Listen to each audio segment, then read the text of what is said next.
1895, I took a sabbatical. For 12 months, I essentially did nothing. It was the most spiritually inspiring time of my life. Pretty much all I did was relax. I read and hiked and slept. I cooked and ate, meditated and wrote. I had no schedule, no agenda, and no shoulds.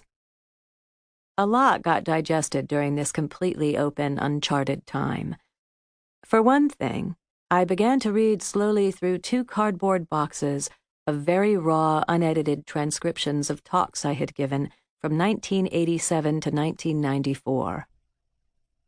Unlike the Dothan talks that make up The Wisdom of No Escape, and the Lojong teachings that make up Start Where You Are, these talks seemed to have no unifying thread.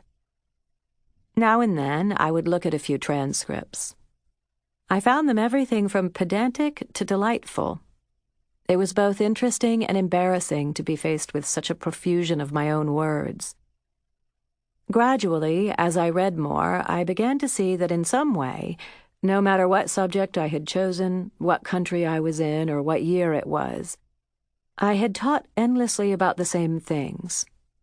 The great need for Maitri, loving kindness toward oneself, and developing from that the awakening of a fearlessly compassionate attitude toward our own pain and that of others.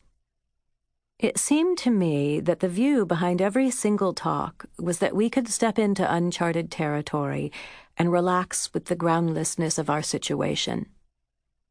The other underlying theme was dissolving the dualistic tension between us and them, this and that, good and bad, by inviting in what we usually avoid. My teacher, Chogyam Trungpa Rinpoche, described this as leaning into the sharp points. It occurred to me that for all those 7 years, I'd been simply trying to digest and communicate the helpful and very gutsy instructions that Trungpa Rinpoche gave his students.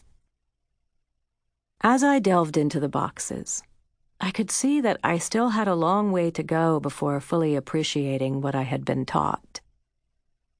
I also saw that by putting Rinpoche's advice into practice as well as I could, and by attempting to share this experience of a student's path with others, I had found a kind of fundamental happiness and contentment that I'd never known before. It made me laugh to see that, just as I had so often said, making friends with our own demons and their accompanying insecurity leads to a very simple, understated relaxation and joy. About halfway through the year, my editor, Emily Hilburn-Sell, happened to ask me if I had any more talks that might be usable for a 3rd book.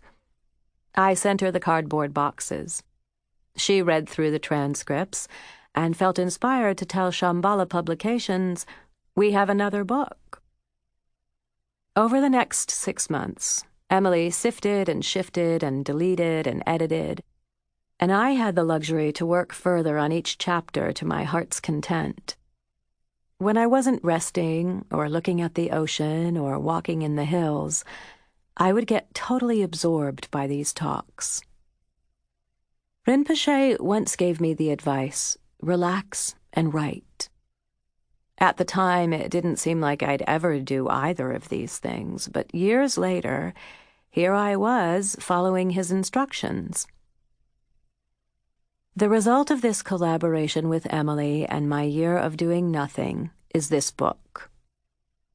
May it encourage you to settle down with your life and take these teachings on honesty, kindness, and bravery to heart. If your life is chaotic and stressful, there's plenty of advice here for you. If you're in transition, suffering from loss, or just fundamentally restless, these teachings are tailor-made. The main point is that we all need to be reminded and encouraged to relax with whatever arises and bring whatever we encounter to the path. In putting these instructions into practice, we join a long lineage of teachers and students who have made the Buddha Dharma relevant to the ups and downs of their ordinary lives. Just as they made friends with their egos and discovered wisdom mind, so can we. I thank the Vidyadhara, the Venerable Chogyam Trungpa Rinpoche, for totally committing his life to the Dharma and for being so eager to transmit its essence to the people of the West. May the inspiration I received from him be contagious.